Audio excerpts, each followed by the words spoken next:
자, 우리 기도하고 시작하겠습니다. 하늘에 계신 아버지, 오늘도 저희들이 함께 모여서 주의 말씀을 연구할 수 있게 도와주셔서 고맙습니다. 오늘 속죄의 죄를 저희가 공부할 텐데 우리를 향한 하나님의 사랑을 더 깊이 깨닫게 도와주십시오. 예수님 이름으로 기도합니다. 아멘. 저희가 지난주에 레위기 4장 속죄죄 하다가 복잡해서 한참 열심히 공부했던 거 기억나십니까? 다시 한번 정리하고 갈게요. 레위기 1장부터 7장까지는 뭐가 나오냐면 제사가 나옵니다. 여러분, 제사의 목적이 뭐냐면 잊어버리시면 안 돼요. 자, 노트 보지 마시고 저를 보세요. 이게 잘 중요하니까. 제사의 목적이 제사가 아니고 하나님과 연결이에요. 그럼 목사님 왜 제사를 왜 드려요? 자, 하나님과 우리를 연결해 주시는 분이 예수 그리스도죠. 가죽 옷을 입혀 주시는 거 기억나세요? 창세기 3장에서. 근데 아담과 하와는 그 옷을 입었고 후손들은 그 옷을 입었을까요? 못 입었을까요? 입어야 되겠죠. 왜? 예수님이 이 땅에 오셔서 우리에게 입혀 주실 옷이니까. 그런데 그게 오려면 시간이 많이 걸리잖아요. 그래서 잊어버리지 말라고 주신 기억할 수 있는 시스템이 제사예요. 그 하나만 주면 되지 왜 5개나 줬어요? 하나 가지고 설명이 다 안 돼요. 그래서 번제도 있고 소제도 있고 화목제도 있고 오늘 공부하는 속죄제도 있고 다음에 공부할 속건제도 있는 거예요. 번제, 소제, 화목제는 자원에서 드리는 제사고요. 속죄제와 속건제는 반드시 드려야 하는 제사입니다. 속죄제는 우리의 죄를 깨끗하게 만드는 제사라면 속건제는 소대를 입힌 것에 대한 배상을 위한 제사라고 이해하시면 되겠습니다. 되셨죠? 근데 레위기 4장과 5장에 이렇게 길게 나오는 이유가 뭐냐? 자, 저희가 지난주에 했습니다. 누구든지 여호와의 계명 중 하나라도 그릇 범하였을 때 부지 중에 자기도 모르는 사이에 범하는 잘못입니다. 그러면 속죄제니까 죄를 지을 때마다 다 가서 제사를 드리는가? 아니라고 했습니다. 어떤 것이 속죄제를 드리는 카테고리에 들어가냐면 10계명에서 하지 말라고 한 것들. 우상을 숭배하지 말아라. 안식일을 범하지 말아라. 그 다음에 간음하지 말아라. 음식 이제 11장에 나오는데 그런 것들을 위반하면 속죄제를 드리는데 방법이 속죄제를 드리면 다 용서가 되는 게 아니고 그 죄를 범하였다가 깨달아야 돼요. 아, 내가 잘못했구나. 그럴 때 하나님 앞에 가서 드리는 제사가 속죄제입니다. 4장에서는 신분별로 했습니다. 제일 먼저 대제사장, 그 다음에 회중, 그 다음에 족장, 그리고 평민. 나누는 이유가 뭐였을까요? 예? 재물이 달라요. 재물이 다른데, 자, 이유가 뭐냐면 지난주에 이제 확실히 정리가 안 됐으면 이번 주 정리합니다. 회중이 범죄한 것은 영향력이 크죠. 그렇죠? 이 회중은 특별히 누굴 얘기하냐면 이 백성을 대표하는 지도자들이에요. 영향력이 큽니다. 근데 그 회중보다 더 영향력이 큰 게 뭐냐면 대제사장이에요. 대제사장은 하나님과 백성 사이를 이어주는 제사장이 만약에 부지 중에 실수로 하나님을 떠나게 만들었다면 백성 전체에게 영향이 갑니다. 백성 전체도 마찬가지고요. 족장도 영향력이 있어서 제사장이나 회중은 송아지, 소 제일 비싼 거. 그 다음에 족장은 염소, 그 다음에 일반 백성은 양, 그런 것으로 제사를 드렸습니다. 근데 이제 오늘 저희가 공부하게 될 5장은 일반 백성들이 드리는 속죄제 중에 일상생활에서 일어나기 쉬운 것들을 이야기하고 있습니다. 자, 레위기 5장을 이제 펴겠습니다. 여러분, 이렇게 들어도 무슨 얘기인지 모르시겠다는 분들이 계실 수도 있습니다. 그럼 이걸 왜 듣는가? 간단하게 설명드리면 여러분, 익숙하지 않아서 낯설게 느껴집니다. 익숙해지는 방법이 뭐가 있겠습니까?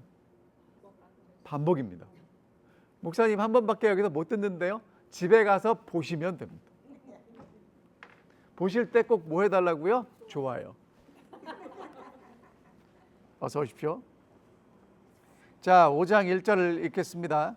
만일 누구든지 저주하는 소리를 듣고서도 증인이 되어 그가 본 것이나 알고 있는 것을 알리지 아니하면 그는 자기의 죄를 져야 할 것이요 그 허물이 그에게로 돌아갈 것이며 만일 누구든지 부정한 것들 곧 부정한 들짐승의 사체나 부정한 가축의 사체나 부정한 곤충의 사체를 만졌으면 부지중이라고 할지라도 그 몸이 더러워져 허물이 있을 것이요 만일 부지 중에 어떤 사람의 부정이 닿는데 그 사람의 부정이 어떤 부정이든지 그것을 깨달았을 때에 허물이 있을 것이요 만일 누구든지 입술로 맹세하여 악한 일이든 선한 일이든지 하리라고 함부로 말하면 그 사람이 함부로 말하여 맹세한 것이 무엇이든지 그가 깨닫지 못하다가 그것을 깨닫게 되었을 때에는 그 중 하나에 그에게 허물이 있을 것이니 그 중 하나에 허물이 있을 때에는 아무 일에도 잘못하느라고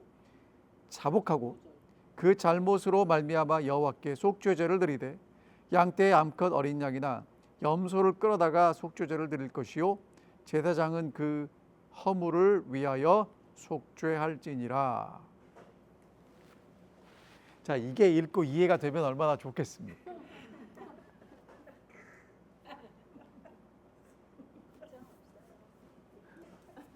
오늘 잘 오셨습니다. 이건 이제 하나씩 풀어볼 텐데 어려운 내용이 아니고 이게 좀 복잡한 이유가 뭐냐면 한국 얘기가 아니라 이스라엘 중동 이야기예요. 그다음에 한국 이야기에도 여러분 고구려 시대의 이야기를 들으신다면 여러분이 이해가 팍 되실까요?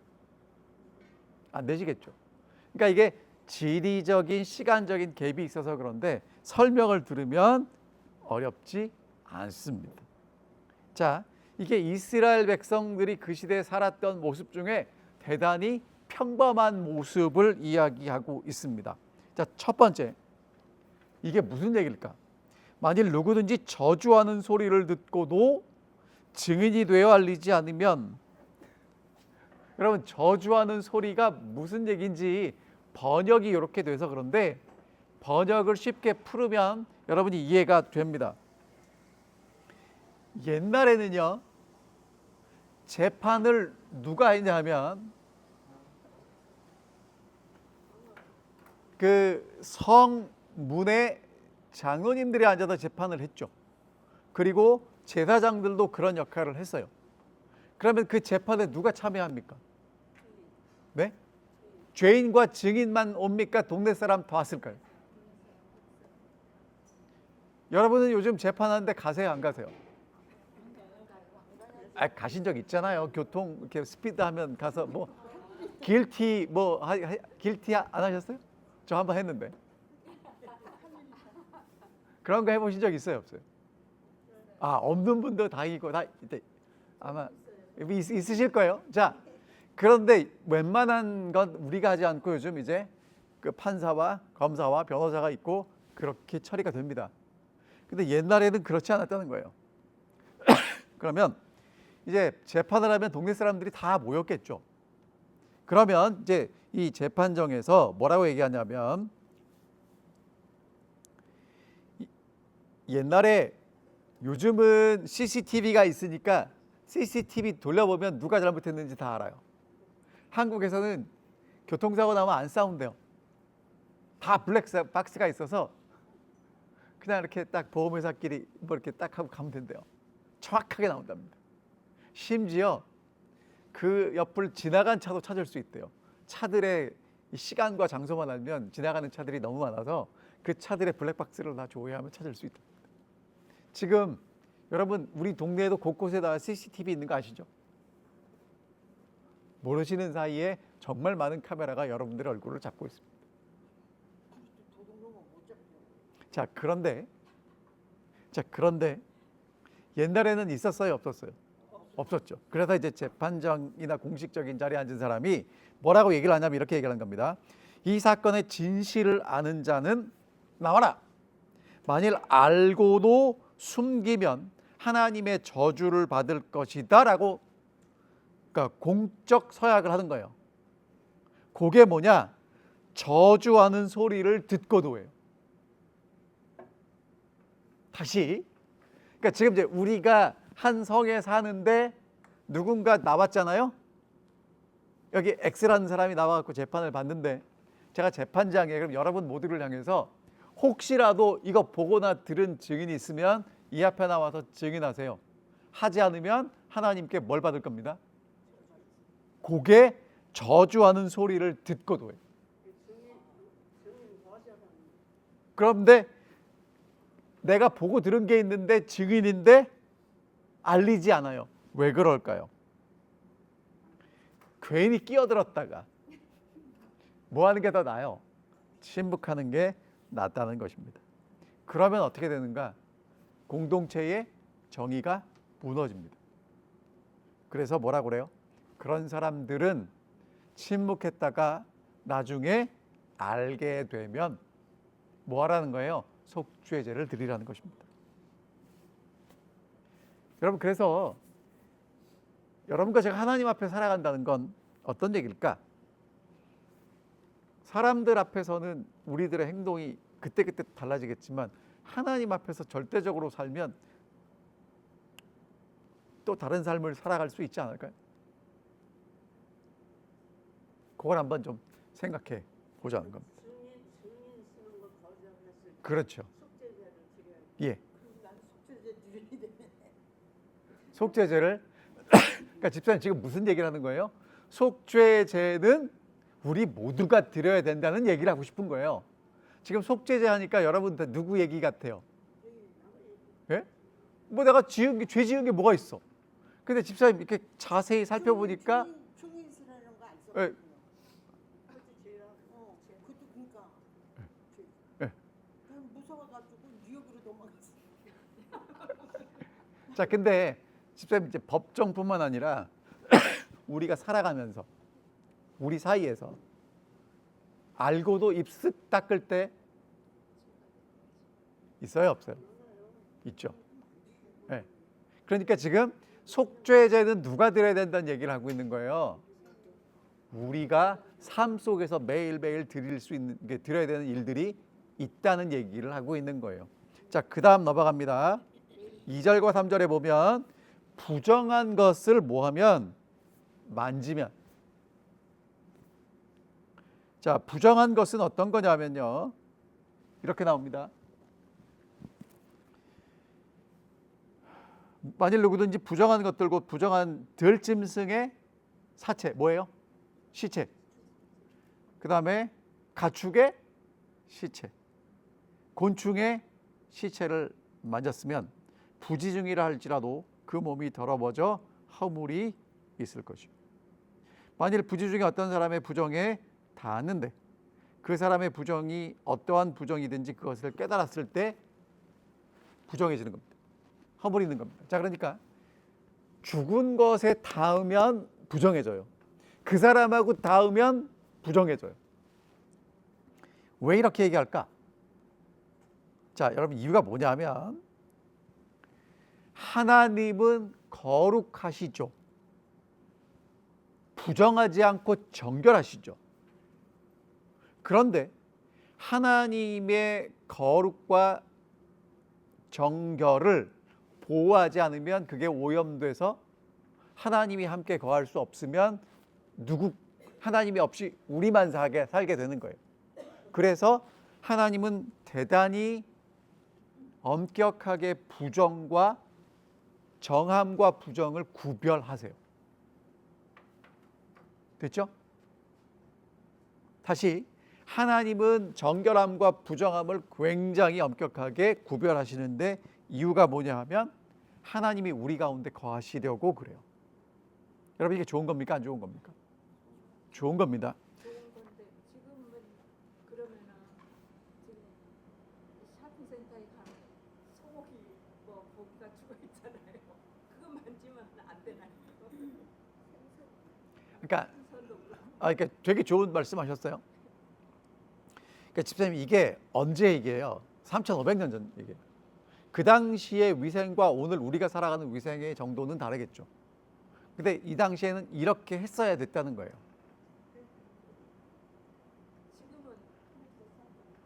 지금은 어떤지 저도 모르겠어요. 지금은 제가 지금 생각이 나는데 지금도 하나님을 거부하고 방황하고 그냥 살아있는 사람한테 죽어있는 신체가 아닌가 싶어요. 의문의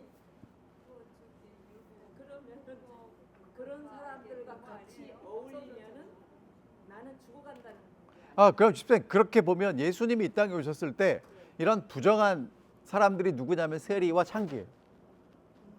그런데 같이 식사하시고 어울리셨거든요. 그러니까 지금 이제 여러분이 있잖아요. 이거를 보실 때 그 당시 사람들에게는 이게 문자적으로 적용이 됐죠. 그럼 집사님 말씀대로라면 여기에는 그대로 우리가 모두 살아야 돼요. 사실 수 있겠어요? 우리는 지금 다른 사회에 살고 있어요. 그러니까 지금 여기서 중요한 건 이 원리예요. 거룩과 부정, 그 정결함과 부정함은 반드시 뭐 돼야 된다는 거예요.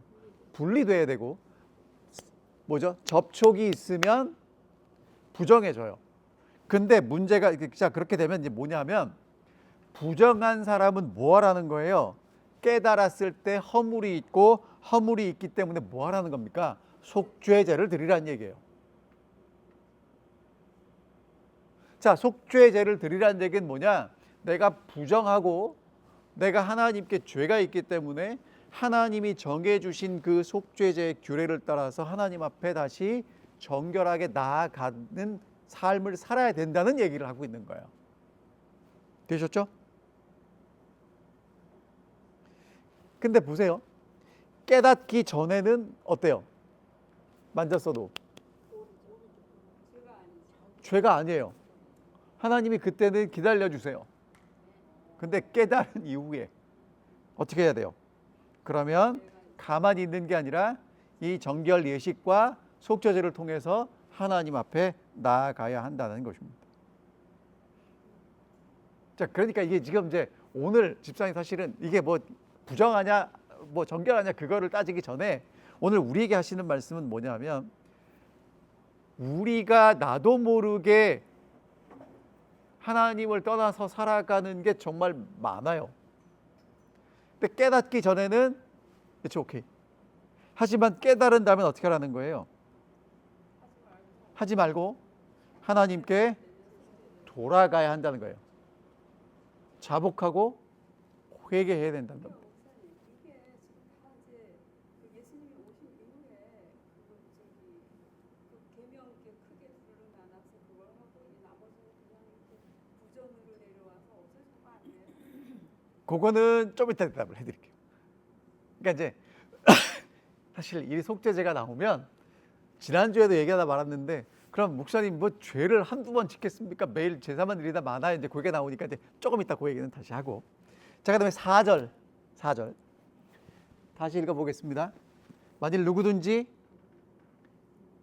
입술로 맹세하여 악한 일이든지 선한 일이든지 하리라 하고 함부로 말하면 그 사람이 함부로 말하여 맹세한 것이 무엇이든지 그가 깨닫지 못하다가 그것을 깨닫게 되었을 때에는 그 중 하나에 그에게 허물이 있을 것이다. 자, 요것도 무슨 얘기냐?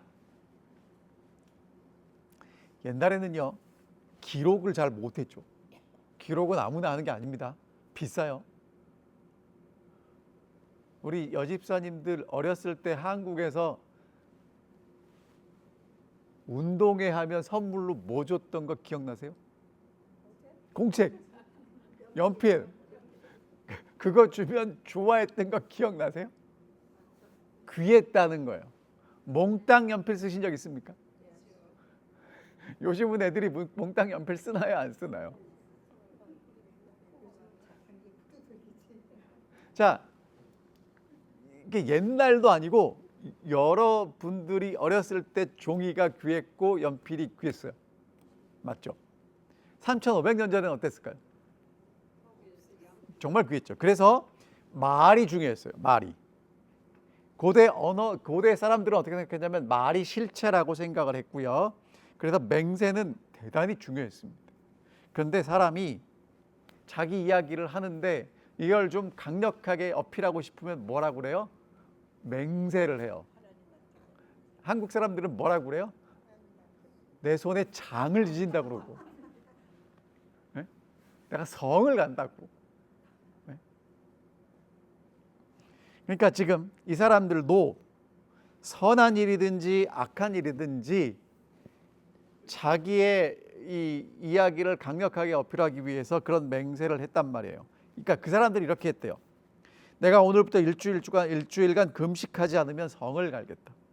내가 이번 수확하면 가난한 자들을 위해서 소 한 마리를 잡겠다. 뭐 이제 이런 맹세를 했다는 거죠. 그런데 그런 사람이 이렇게 정신없이 얘기할 때는요, 뭘 잘했는지 잘못했는지 몰라요. 그러다 이제 제정신이 들면 깨달게 되죠. 그럴 때 어떻게 하라는 거예요? 아, 내가 잘못했구나. 깨달으면 어떻게 하라는 겁니까?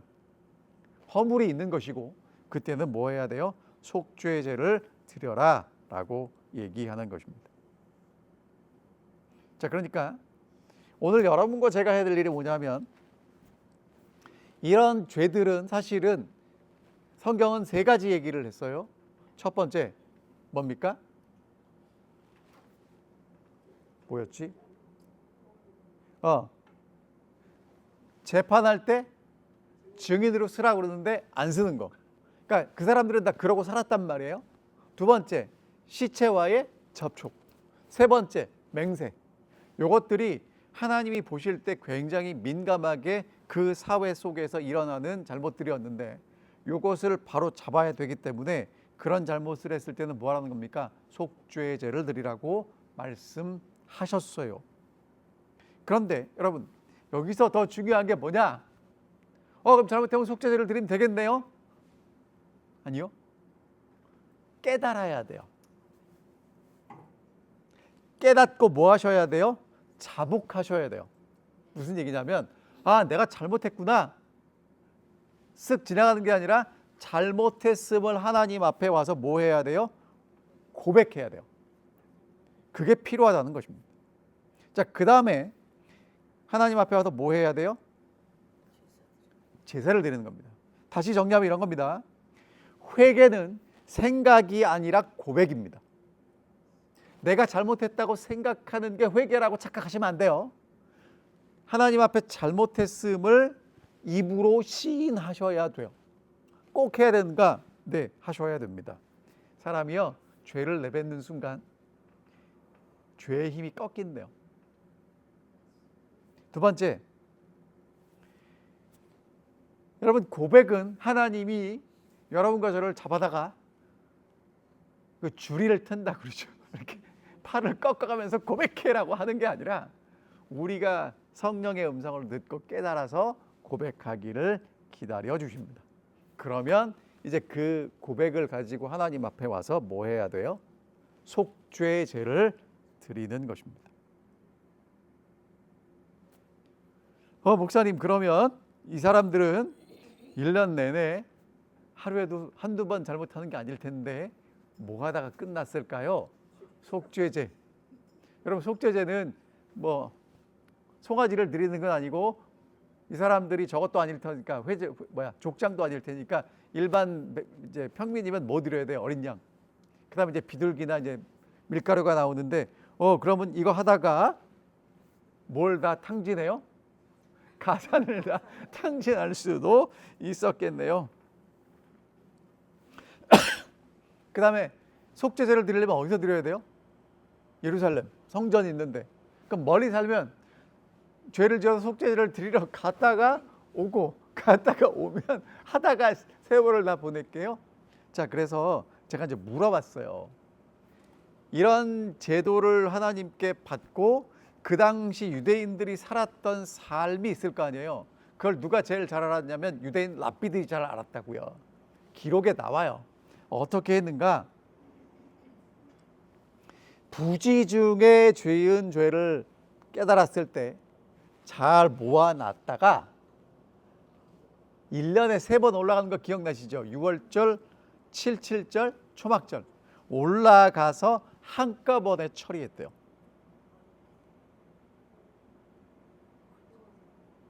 그게 훨씬 더 효과적입니다.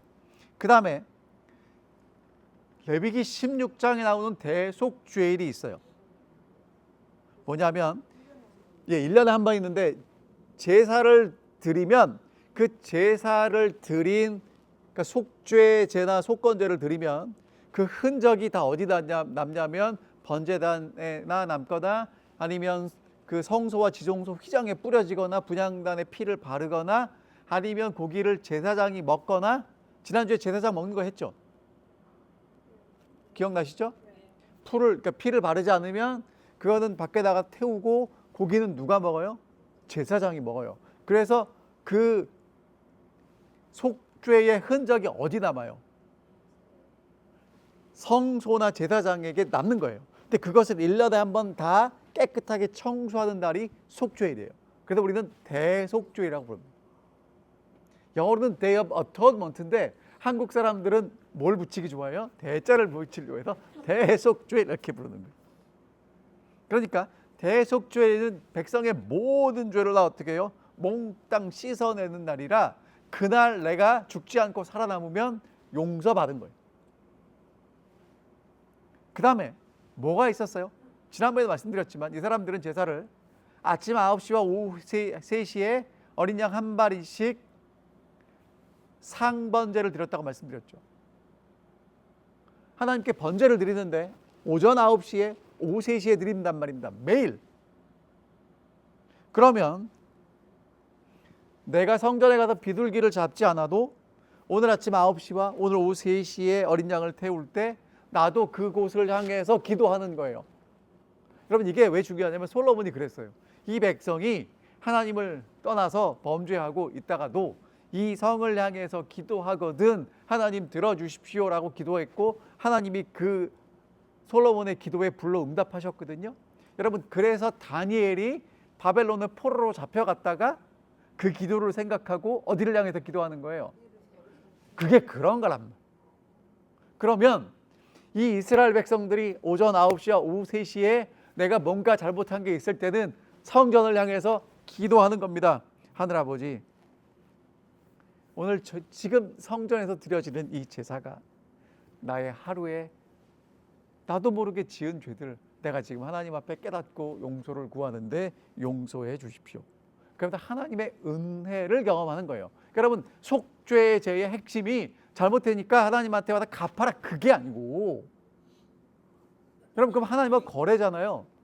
그럼 죄를 지을 때마다 하나님한테 갚으면 땡이게? 그런 얘기가 아니고 하나님은 죄를 지은 사람이 부정하게 되고 하나님을 떠나게 되니까 깨닫게 되면 하나님께 돌아와서 다시 하나님과 연합하는 게 하나님의 목적이었단 말이에요. 재물 안 바치고요? 그거는 세번 드리는 제사도 그렇게 아침하고 9시, 3시에 하고 1년에 한 번 드리는 대속주일에도 그렇게 9시에 하고 3시에 하고 있는 곳에서 그 성전을 향해서 드렸다는 말씀. 그렇죠. 그러니까 대속죄일 얘기도 있다 나중에 하겠지만 아침 9시, 오후 3시는 매일 해요. 매일. 재물 없이요. 아니 어린 양 한 마리씩 바치면서 재물을 왜 안 바치죠? 번제는 재물이 있어야죠. 멀리서 그쪽을 향해서 기도하고. 그러니까 내가 가서 바치는 게 아니라 거기는 제사장이 온 민족을 위해서 한 마리씩 한다고. 그러니까 내가 하는 게 아니라 대표적으로 하는 거예요. 하루에 2번. 그 어린 양이 누구를 상징해요? 예수 그리스도를 상징하는 거예요. 그래서 예수님이 십자가에 달리신 시간이 오전 9시. 그리고 다 이루었다라고 돌아가신 시간이 몇 시예요? 오후 3시인 거예요. 그러면 이 제사 제도에 익숙한 사람들이 예수를 봤는데 죽은 시간을 딱 보니까 몇 시야? 오후 3시야. 이게 뭐야? 이렇게 되는 거죠. 자, 그래서 제사를 드리라는 이유가 야, 제사 안 드리면 안 돼가 아니라 우리가 깨닫는 거예요. 근데 여러분, 깨닫는 게 고통입니까? 회복의 신호입니까? 아픈 게 좋아요? 안 좋아요? 아픈 게 좋진 않지만 아파야 뭐가 잘못된다는 걸 됐다는 걸 깨닫는 거예요. 아파야 병원 가지 아니면 병원 가십니까? 그러니까 지금 하나님의 은혜로 내가 하나님께서 하지 말라고 하신 하나님과 멀어지는 일을 깨닫는 게 은혜입니다. 자, 그러면 그럴 때마다 아침과 오후에 드려지는 상번제와 대속죄의 일이라는 하나님의 용서의 시스템 속에 내가 들어가는 거예요. 그래서 다시 하나님과 회복하고 화목하는 게 제사의 핵심적인 목적이라는 거예요. 그러니까 자꾸 제사를 몇 번 드려야 돼요? 언제 드려야 돼요? 그럼 뭐랑 똑같은 거예요? 잘못했으니까 내가 하나님한테 뭐 갚겠다는 거예요? 죄값 갚고 자 됐죠? 이렇게 한다는 겁니다. 그게 아니고 하나님이 지금 이걸 주신 건 내가 하나님을 떠났다는 걸 깨닫고 다시 돌아오도록 이런 제도를 주신 것이고, 사실은 내가 드리는 제사보다 하나님께서 준비하신 그 제사에 나도 은혜로 참여하는 것이고, 그러니까 속죄제의 본질은 제사를 드리는 그 행위, 퍼포먼스가 아니라 하나님의 거룩함을 훼손했다는 것을 인정하고 다시 하나님께로 돌아오고 싶은 마음이라는 것입니다. 됐습니까? 이거를 이런 거 없이 자, 잘못했으면 뭐 드리세요? 뭐 속죄제 드리세요. 집사님 왜 안 드리셨어요? 집사님 충분히 드리셨는데 그 얘기가 아니라는 겁니다. 되셨죠? 되신 표정을 좀 지어주세요. 전혀 안 된 것처럼 눈을 깜빡깜빡하고 계시면 이게 됐는지 안 됐는지.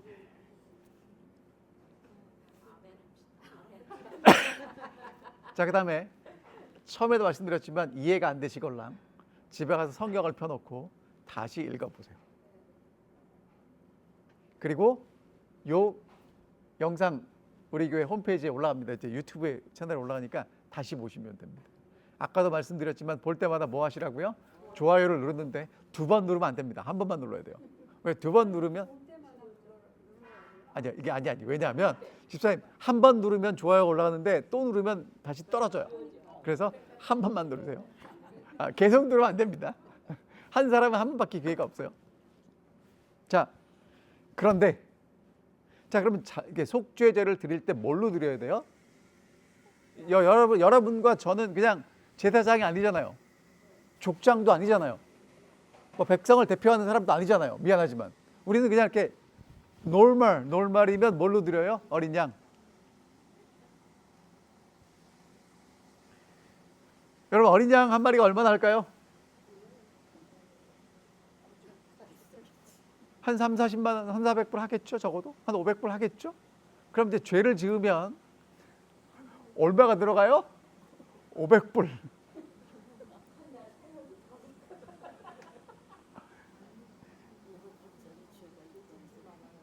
그러니까 죄를 짓지 말아야 되는데 여기 이 죄라고 이 속죄제를 드려야 되는 카테고리에 우리가 들어가야 안 들어가요? 여러 개가 걸린단 말이에요. 자, 그래서 이게 이제 은혜입니다. 7절 볼게요. 7절.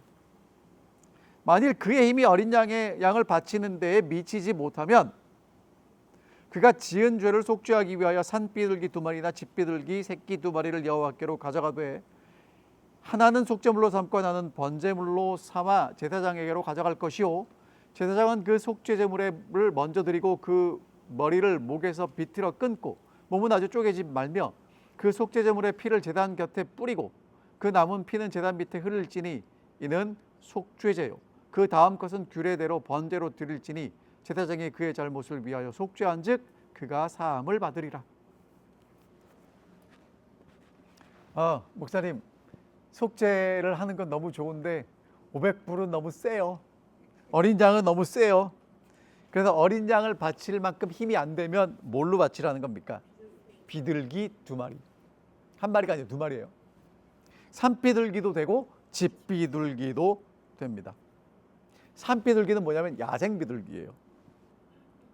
그래서 철새 이동할 때 오는 새인데 그냥 2마리 잡으면 돼요. 근데 집비둘기는 왜 새끼일까? 집비둘기는 뭐냐면 야생, 그러니까 철새처럼 오는 게 아니라 동네에 사는 비둘기예요. 다 큰 놈들은 빨라요. 잡기 어려워요. 그래서 뭘 갖다가 드리라는 거예요. 새끼. 좀 느리잖아요. 무슨 얘기입니까? 구할 수 있는 가장 쉬운 것으로 가져오라는 겁니다. 지금 하나님이 속죄제 얘기를 하시면서 누구나 드릴 수 있도록, 그리고 너무 힘들지 않게 드릴 수 있도록 그들을 배려해 주시는 겁니다. 근데 한 마리는 속죄제, 한 마리는 번제. 이게 왜 그럴까? 여러분, 새가 요만하죠? 닭이 아니에요. 비둘기. 예, 비둘기. 그래가지고 번제를 드릴 때는 목을 완전히 끊어요. 다 갖다 바치는 거니까. 근데 지금 이거는 목을 비틀어 몸을 쪼개지 말고 이게 새처럼 보이도록 해서 피를, 양이나 염소나 소는 이렇게 받아가지고 피를 뿌리거나 이렇게 발랐거든요. 근데 이거는 피가 얼마나 나오겠어요. 그래서 한 마리에서 나오는 그 피를 제단 옆에 이렇게 발라요. 이렇게 받아서 바르는 게 아니라 직접. 그리고 나머지는 이제 그 밑에 버리는 것입니다. 여러분, 이게 얼마나 감사하냐면, 여러분, 속죄, 죄를 속하는 데 있어서 송아지 갖다 바치면 어때요? 폼 나죠? 안 그래요? 양도 소보다 크진 않지만 그래도 좀 이렇게 경건함이 있고 갖다 바치는 것 같은데, 새는 빈약해요. 그런데 하나님 눈에는 이 새도 똑같은 속죄제라는 거예요. 우리 하나님 너무 멋지죠? 그래서 하나는 속죄제를 드리는데 피를 흘려서 죄를 씻는 역할을 합니다. 그 다음에 두 번째는 번제를 드리는 건데 하나님께 온전히 드려지는 거예요.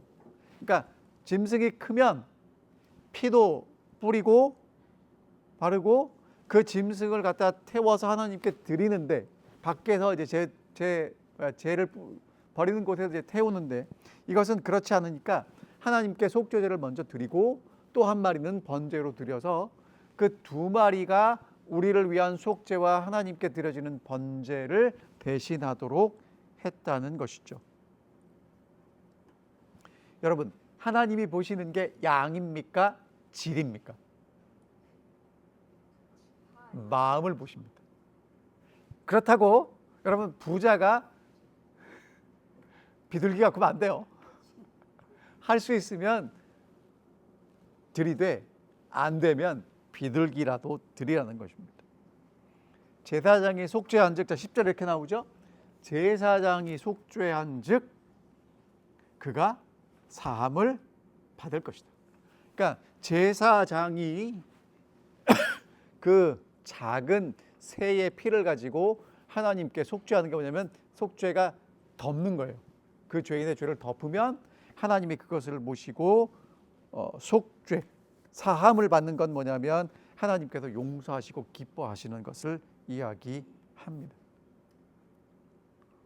근데 여러분, 누가복음 2장에 보면 예수님의 어머니와 아버지가 성전에 올라가서 이 속죄제를 드려요. 그 이제 규례는 레위기 뒤쪽에 나오는데, 이 여인이 아이를 낳으면 아들을 낳았을 때와 딸을 낳았을 때 부정해져요. 그럼 부정이 끝나면 뭐 해야 돼요? 성전에 가서 속죄제를 드려야 되죠. 근데 뭘로 드렸냐면 누가복음 2장 24절에 보면 요셉과 마리아가 결례를 행하러 성전에 올라가서 드린 게 뭐냐면 비둘기 한 쌍이에요. 그러니까 그 집은 어떻게 살았다는 겁니까? 가난하게 살았다는 겁니다. 예수님은 어떤 집에 태어나셨다는 거예요? 가난한 집에 태어나셨다는 거예요. 여러분, 돈이 없어서 하나님을 못 만나는 게 말이 됩니까? 안 됩니까? 안 된다고 말씀하십니다. 형편이 아니라 마음입니다. 하나님은 비둘기를 가지고 나오는 마음 받으십니다. 그리고 뭐라고 말씀하시냐면 내가 너를 사했다라고 선언해 주시는 겁니다. 감사합니까? 아멘. 자, 그런데 여러분, 이제 그 다음 이야기는 정말 끝내줘요. 비둘기를 가져올 능력이 없는 사람들이 있을까요? 있어요. 그럼 어떻게? 비둘기야. 그래도 참아, 뭐 저거는 가져와야지. 뭘 가져와야지? 비둘기는 갖고 와야 되는데 집에 비둘기를 가져올 능력도 없는 사람들은 어떻게 해요? 자, 그래서 이제 나오는 겁니다. 11절부터 볼게요. 만일 그의 손이 산비둘기 2마리나 집비둘기 2마리에도 미치지 못하면 그의 범죄로 말미암아 고운 가루 10분의 1을 1에바를 예물로 가져다가 속죄 제물로 드리되 이는 속죄제인즉 그 위에 기름을 붓지 말고 유향을 놓지 말고 그것을 제사장에로 가져갈 것이요 제사장은 그것을 기념물로 한 움큼을 가져다가 제단 위 여호와의 화제물 위에 불사를 지니 이는 속죄제라. 제사장이 그가 이 중에서 하나를 범하여 얻은 허물을 위하여 속죄한즉 그가 사함을 받으리라. 그 나머지는 속죄물과 같이 제사장에게 돌릴지니라. 여러분, 때거리가 없는 사람은요, 비둘기가 웬 말이에요. 오늘 밥 먹고 살아야지. 그러면 때거리가 없는 사람은 아니 지금 때거리가 없어가지고 가난한 것도 속상해 죽겠는데 하나님이 용서를 안 해주신다 그러면 안 되죠. 그래서 이제 비둘기 2마리에도 미치지 못하는 사람을 위한 하나님의 속죄의 방법이 소개됩니다. 그게 뭐냐? 고운 가루 에바 10분의 1이에요. 자, 요게 양이 얼마나 되냐면 여러분, 고운 가루는 뭔지 아시죠? 그 사람들이 밀가루. 근데 요건 어떤 밀가루냐면 거친 게 아니라 고운 거. 채를 친 거. 들으셨죠? 에바 10분의 1이 얼마냐면요 2.1리터예요. 요거는 한 사람이 하루 먹을 분량이래요. 그것도 없는 사람은 어떻게? 집사님, 그게 먹고는 살지 입에 풀칠은 하고 사니까 그것 가져오라는 거예요. 그건 할 수 있잖아요. 우리 옆에는 그것도 없었어요. 무슨 얘기를 하는 거냐면, 자, 오늘 하루 내가 먹을 양식은 다 있잖아요. 그거 가져오라는 거예요. 왜? 염소나 양이나 비둘기를 살 능력이 없으니까 그거는 안 되지만 오늘 먹을 양식은 있었겠죠. 나한테 정말 소중한 거 그거 가져오면 하나님이 그걸 받아주시겠다는 건데 다른 사람이 하는 것과 비교하면 어때요? 택도 없죠. 하지만 하나님은 그걸 받아주신다는 겁니다. 자, 그런데 이 속죄제를 드릴 때 규례가 뭐냐면 기름을 붓지 말고 유향을 놓지 말래요. 번제를 드릴 때는 그 위에 기름과 유향을 놓았습니다. 기름은 어떤 뜻이 있냐면 풍요로움, 유향은 기쁨. 근데 지금 속죄제를 드리는데 풍요롭고 기쁨이 말이 되겠어요? 그러니까 기름과 유향은 놓지 말고 밀가루만 드리는 제사입니다. 무슨 얘기냐? 여러분, 하나님 앞에 나와서 속죄할 때 너무 꾸미지 마세요. 그냥 있는 그대로 나오시면 된다는 것입니다. 그러면 여러분 이제 이런 질문을 하셔야 돼요.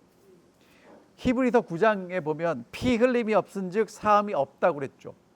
기억나시죠? 밀가루 제사에는 피가 있습니까? 없습니까? 그럼 이게 죄를 씻을 수 있어요? 없어요?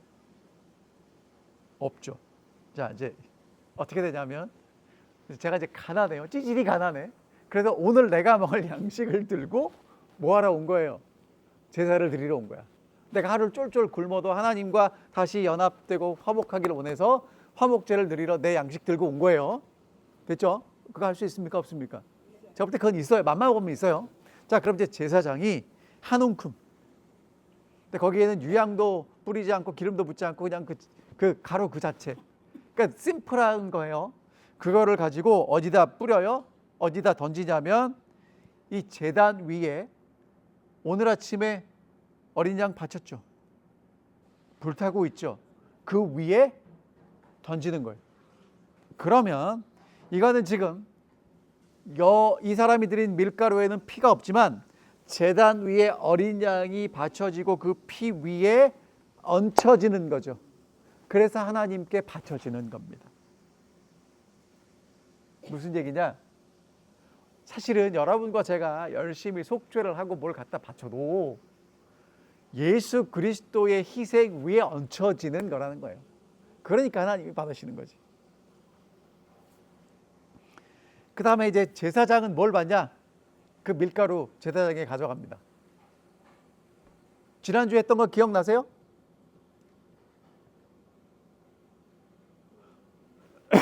속죄제를 드린 그 제물은 하나님께 드려진 것 드리니까 피는 휘장이나 제단 뿔이나 이렇게 바르고 하나님께 드려지는 기름들은 드리고 나머지 고기들은 제 버리는 곳에 태웠어요.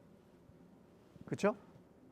그 다음에 그거는 어떤 경우냐면 이 피가 하나님 앞에 나아간 건 그렇게 돼요. 목사님이 혼자 얘기하는 것 같아서 자, 정리해 드릴게요. 제사장이 잘못을 하거나 회중이 잘못을 했을 때는 송아지 드렸죠. 그 송아지는 피를 가지고 지성소와 성소 사이의 휘장에 뿌립니다. 그리고 향단, 분향단 뿔에 발라요.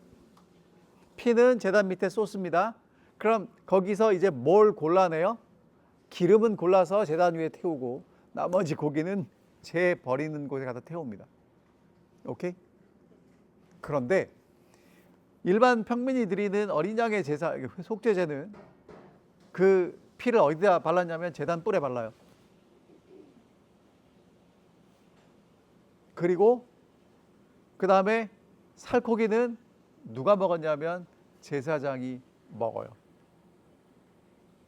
제가 아까도 말씀드렸지만 하나님 앞에 속죄한 그 죄의 흔적이 어디 남아요? 성소에 남는 거예요. 왜 남겨요? 여러분 영수증이 왜 필요합니까? 대속죄 필요한데 우리 지금 그 IRS에서 뭐 갖고 오래요? 영수증 갖고 오래죠. 왜 그래요? 우리가 합법적으로 돈을 사용했다는 근거가 영수증인 거예요. 맞죠? 그럼 이제 대속죄에 모든 죄를 다 씻어 주실 텐데 씻어줄 뭐가 남아야 돼요? 근거. 그게 휘장이나 번제단이나 제사장에게 남는 거예요. 그게 한 번에 대속죄일에 도말되는 겁니다.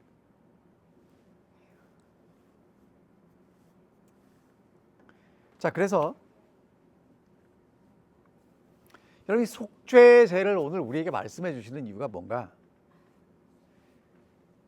의도적인 죄가 아닙니다. 다시 말씀드리지만 여러분 의도적인 죄는 용서받을 수 있는 길이 제사 드려서 안 돼요. 지난주에 말씀드렸는데 다시 말씀드릴게요. 여러분 다윗이 밧세바와 하룻밤을 자요.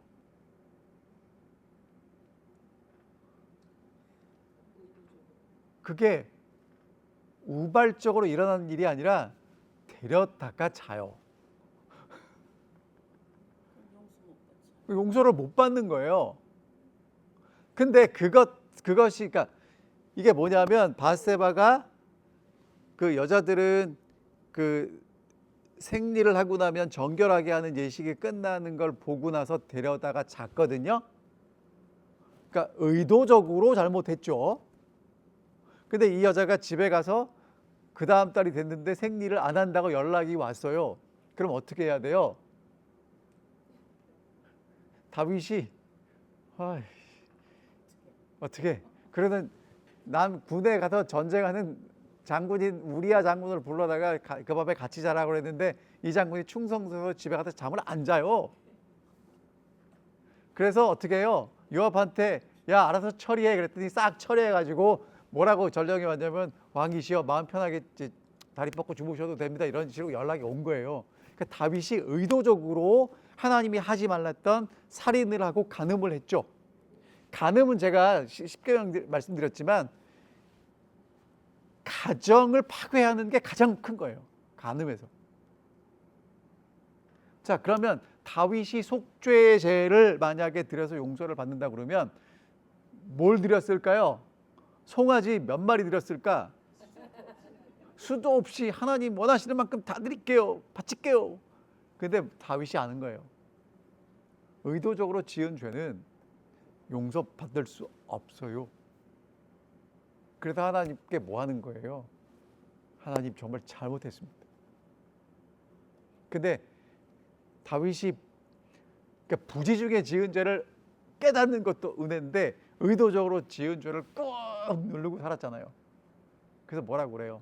내가 토설치 아니할 때 내 진액이 마름과 같이 되었다 이렇게 얘기하잖아요. 시편 32편. 근데 나단 선지자가 와서 뭐라고 그래요? 얘기해 주죠. 그러니까 여러분 이게 참 지혜예요. 양 한 마리 있는 집이 있고 옆에 100마리 있는 집이 있는데 이 100마리 있는 집에 손님이 왔다는 거야. 그래갖고 양 100마리 중에 한 마리 잡으려니까 너무 아깝잖아. 그래갖고 옆집에 있는 그 한 마리 있는 양을 잡아다가 손님 대접을 했어요. 그래서 다윗이 열이 나가지고 그 사람 당장 잡아다 죽이라고. 그때 나단이 한마디 하죠. You are the man. 네가 그 사람이다. 근데 여러분 다윗의 위대함이 뭐냐면 그 순간에 하나님 앞에 회개해요. 아, 내가 잘못했군요. 그리고 다윗이 알아요. 하나님 시편 51편에 나오죠. 제물을 바칠 수 있다면 제가 뭔들 못 바치겠습니까? 안 됩니다. 여러분 그래서 그런 사람들에게 뭐가 필요한 거예요? 예수 그리스도가 필요한 거예요. 하나님의 어린 양은 어떠한 죄인도 다 용서해요. 그러니까 이 제사를 잘못 배우면 죄 지으면 제사 드리면 되지 아니라는 얘기예요.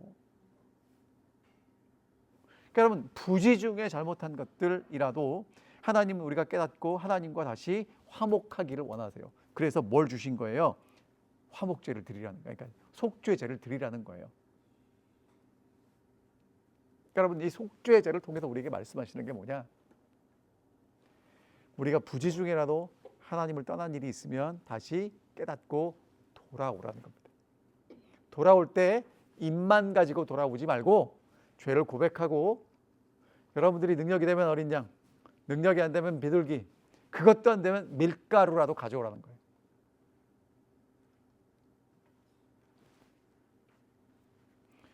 여러분 그런데 밀가루, 그러니까 어린 양 갖고 와서 하나님 이 어린 양 좀 비싼 거 좋은 거 사왔는데 받아주세요. 그게 아니고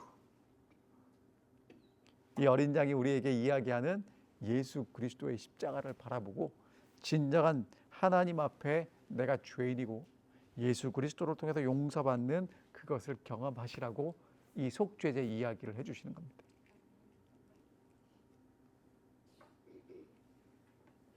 자, 이렇게 속죄제가 지난주와 이번 주에 걸쳐서 공부를 했는데 여러분 표정을 보니까 오늘 다행히 공부를 잘하셔서 질문은 없는 것 같은 생각이 듭니다.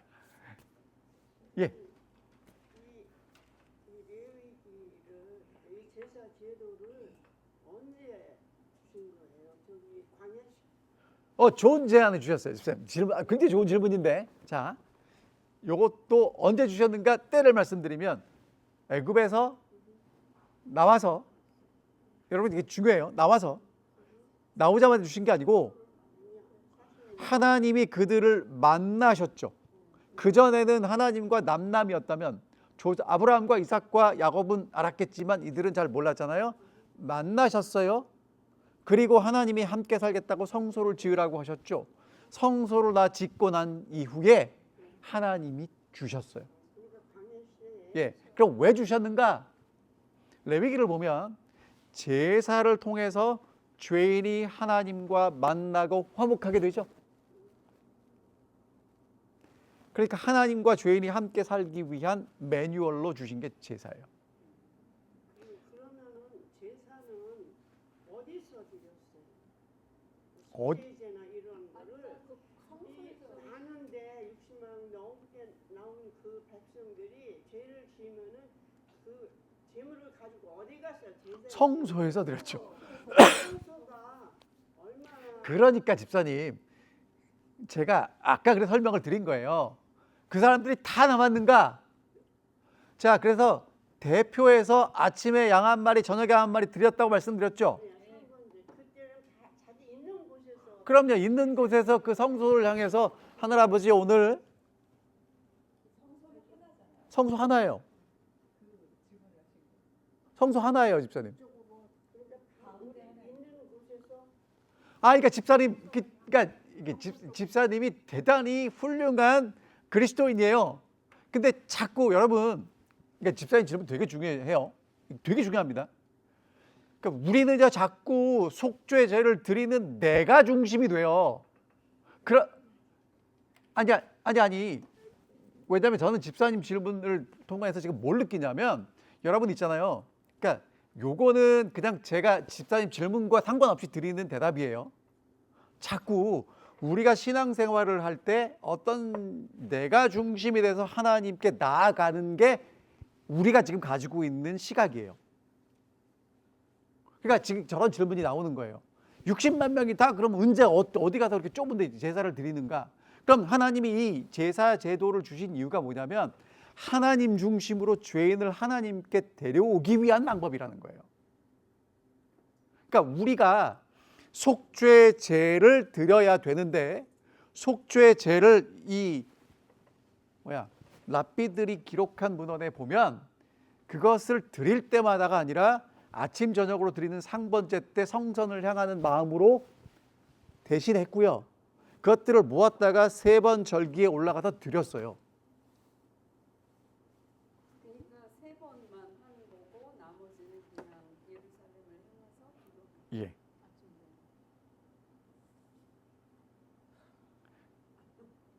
근데 그 많은 사람들이 진짜 어떻게 올라갔을까? 그러니까 이 제사 지내는 제도가 예수님을 가리키는 제도잖아요. 그렇죠. 그러니까 예수님이 돌아가셨고 난 다음에 제도가 없어졌어요. 없죠. 필요 없죠.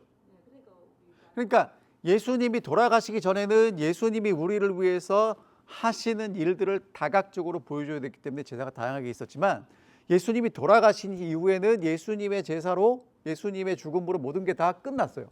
그러니까 이제는 여러분과 제가 어떻게 해야 돼요? 예수 그리스도의 십자가를 바라보면서 우리의 마음을 하나님께 드리고 그다음에 또다시 제물을 잡을 이유는 없어요. 그러니까 김영국 집사님 질문에 대답이 됐는지 모르겠는데 집사님 질문은 언제 주셨어요? 광야에 나가서 성소를 지을 때 주셨어요. 그럼 모든 백성이 다 나갔나요? 네, 다 나갔습니다. 하지만 제 죄를 지을 때마다 간 건 아니에요. 대답이 됐나 모르겠습니다. 광야에서도 그 성소 지기 전에는 없고 그 뒤에 그렇죠. 그 제사 제도가 예. 그럼 이제 그냥 제가 조금 더 설명을 드리면 이게 이제 뭐라고 이해하시면 되냐면, 자, 여러분 이게 이스라엘 백성들이 가나안에서 애굽으로 들어간 이유는 숫자를 늘리기 위함이에요. 그러니까 숫자는 정말 늘었는데 거기서 4대가 태어나요. 여러분 있잖아요.